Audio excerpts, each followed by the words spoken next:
मुझे याद है ये लोहे का पुल आगरा लखनऊ एक्सप्रेस वे पर, ये देश का इकलौता ब्रिज है, इसमें कोई ट्रेन नहीं रोकी गई, बिना ट्रेन रोके ये ब्रिज बन गया। पत्रकार साथियों, ये नोट कर लो बात, क्योंकि आपकी बात लखनऊ तक जाएगी। वो पेंडुलम वाले आए थे ना मुख्यमंत्री, अभी हम जान ही नहीं पाए पेंडुलम क्या है। आप लोग जानते हो पेंडुलम क्या है? अरे किसान भाइयों, पेंडुलम जानते हो कि नहीं जानते? सच में पेंडुलम नहीं जानते? तो मुख्यमंत्री जी कौन से पेंडुलम की बात कर रहे थे? ये जो ब्रिज बना है, ये ऐसा ब्रिज बना है आगरा लखनऊ पे, लोहे वाला, 8 लेन का है, 8 लेन का। आप पूरा यहां से कलकत्ता चले जाना, अगर कहीं आरोपी आपको 8 लेन मिल जाए तो हमें बताना। यहां से लेके कलकत्ता तक, ये रेल पटरी जाती है कलकत्ता तक, अगर कहीं एक भी पुल मिल जाए 8 लेन का हमें बताना। और गंगा पर 8 लेन का पुल बन जाए तो बता देना हम कहां बना हुआ है। ये दोनों किसी ने बनाए तो समाजवादी सरकार ने बनाए, 8 लेन के ब्रिज बना दिए। और ये जो ब्रिज बना है नेताजी की वजह से 9 महीने में बन करके तैयार हो गया और एक भी ट्रेन नहीं रोकी गई। इस पर न जाने कितनी राजधानी निकलती है, न जाने कितनी शताब्दी निकलती है, न जाने कितनी उससे मालगाड़ियां निकलती हैं। और पटरी के बगल में जो पटरी बन रही है वो भी किसी की देन नहीं है, ये भी समाजवादियों की देन है जिसकी वजह से पटरी बन रही।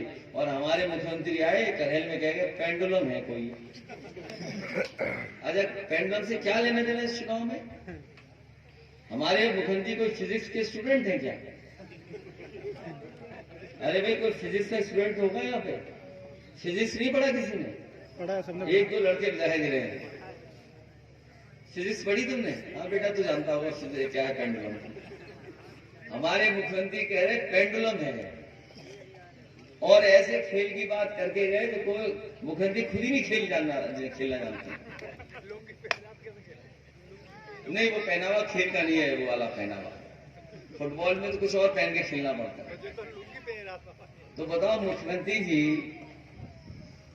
हमारे चाचा को ये कह के गए कि पेंडुलम की तरह है और फुटबॉल की तरह इधर उधर है।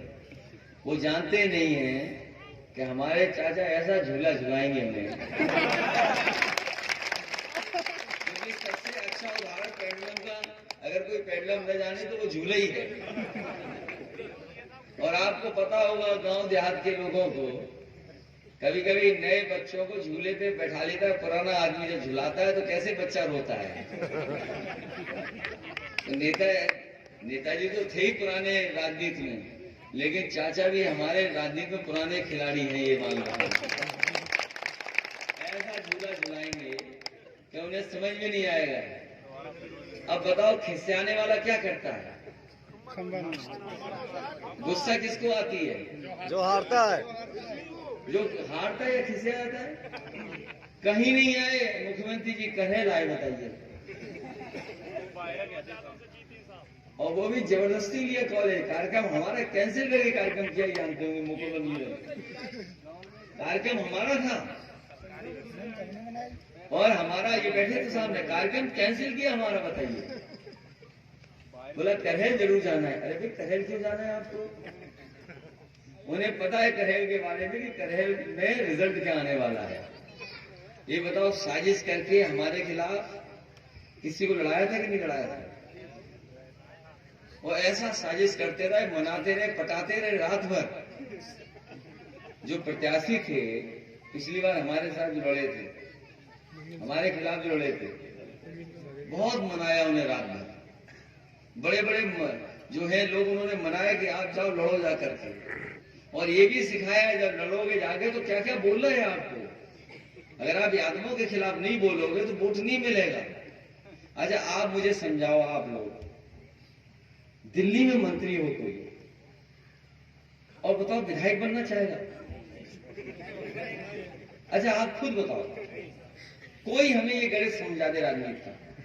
चलो, हम तो एमपी छोड़ करके विधानसभा इसलिए लड़ रहे थे कि चलो कोई और सरकार बना लेंगे हम, तो हमारी इच्छा तो कुछ और थी, मान लीजिए सरकार बनाने की हमारी। तो हम तो एमपी थे इसलिए लड़ रहे थे। जो दिल्ली का मंत्री हो और एमपी हो, वो क्यों लड़ रहा था? वो इसलिए लड़ रहा था कि पाल लोग हमसे खिलाफ हो गए, पिछड़े हमसे खिलाफ हो गए। ये बात समझ लेना, बीजेपी पिछड़ों की और हमारे जो गांव में रहने वाले लोग हैं उनकी पार्टी नहीं है। कभी हमारे आपके बारे में नहीं सोच सकती। हम कहते हैं अगर है तो हटाइए बाबा मुख्यमंत्री जी को, बना दीजिए एक पाल को वहां पर मुख्यमंत्री, और हम समर्थन देने के लिए तैयार हैं। हम अपने 100 विधायक उन्हें समर्थन देने को तैयार हैं। बताओ, हमने मौर्य जी के लिए कहा था कि नहीं कहा था? ये जो ज्यादा बोलते हैं, इनकी पूरी जिंदगी इसी में कि चमचागिरी करो केवल। हमने कहा कि अगर मुख्यमंत्री बनना चाहते हो तो ले आओ 100 विधायक, और 100 विधायक हमारे ले लो, बना लो सरकार अपनी। हम तो अभी भी कहते हैं, क्या लीजिए, आप क्यों नहीं लेते हो? सवाल वो नहीं है, सवाल ये है कि पिछड़ों की ताकत एक जगह ना हो जाए। सवाल ये है कि कल को एक सब हो गए तो ये नौकरी मांगे, रोजगार मांगेंगे, और बाबा साहब के दिया हुआ जो हमारा संविधान है उसके तहत अधिकार मांगेंगे। ये हमें आपको अधिकार नहीं देना चाहते हैं, इसलिए हमें और आपको लड़ाना चाहते हैं। ये हमारे पढ़े लिखे लोग अच्छी तरह समझते होंगे बात को। ये जो पढ़े लिखे हैं लोग हैं, बताओ जब सरकारी नौकरियां खत्म हो जाएंगी तो हमें आपको नौकरी कौन देगा? ये बड़ी बड़ी व्यवस्था जो है वो सब बेच दी जाएंगी, तो बताओ रोजगार कौन देगा हमें? संविधान से अधिकार केवल हमें सरकारी नौकरियों में मिला है। जब सरकारी चीजें बिक जाएंगी तो हमें आपको कौन नौकरी देने वाला? आप देखिए, जब से सरकार में आए हैं हवाई जहाज बेच दिए, हवाई जहाज जहां खड़े होते वो हवाई अड्डे बेच दिए, रेलवे की जो ट्रेन थी ट्रेनें बेच दी, ट्रेन की जहां खड़ी होती है चढ़ते उड़ते हैं उसमें हम वो रेलगाड़ी का जो स्टेशन है वो बेच दिए। अब इन्हें आपत्ति इसमें है कि स्टेशन में डिम्पल यादव के लिए किसने वोट मांग लिया। जैसे जो होगा वोट मांगने वाला, हो सकता है करहेल का ही हो। अब उसकी जांच चल रही है कि स्टेशन पे वोट किसने मांग लिया। चुनाव है तो वोट तो मांगे जाएंगे, और फिर जहां मिल जाएगा मौका वहां वोट मांगा जाएगा। तो इसलिए आप इन लोगों से सावधान रहें, बीजेपी वालों से। इन्हें कोई गरीब से और पिछड़ों से, दलितों से, उनके सम्मान से कोई लेना देना नहीं है। हजारों साल से, कितने वर्षों से हम लोगों को पीछे किया हुआ है, कभी अधिकार नहीं देना चाहते ये लोग। और ये हमारे जो मुख्यमंत्री जी परिवारवाद की बात करते हैं, अगर इनके मामा का वो स्थान ना होता तो ये भी उत्तराखंड से आकर के मुख्यमंत्री उत्तर प्रदेश के नहीं बन सकते।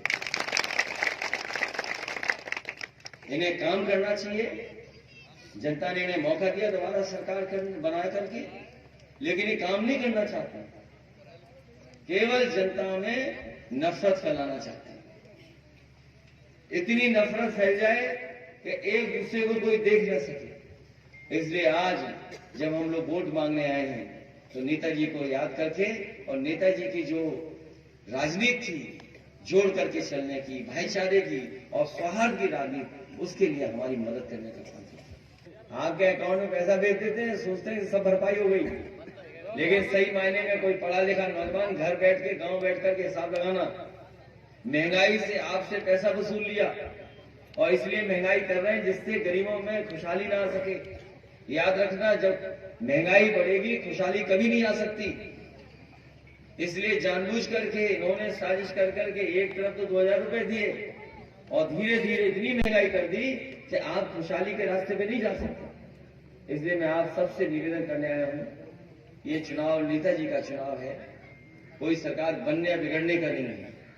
नेताजी को याद करके और उनके काम को याद करके आप लोग एक एक वोट साइकिल के चिन्ह पर डालने का काम करना, डिम्पल को ऐतिहासिक वोटों से जिताने का काम करना।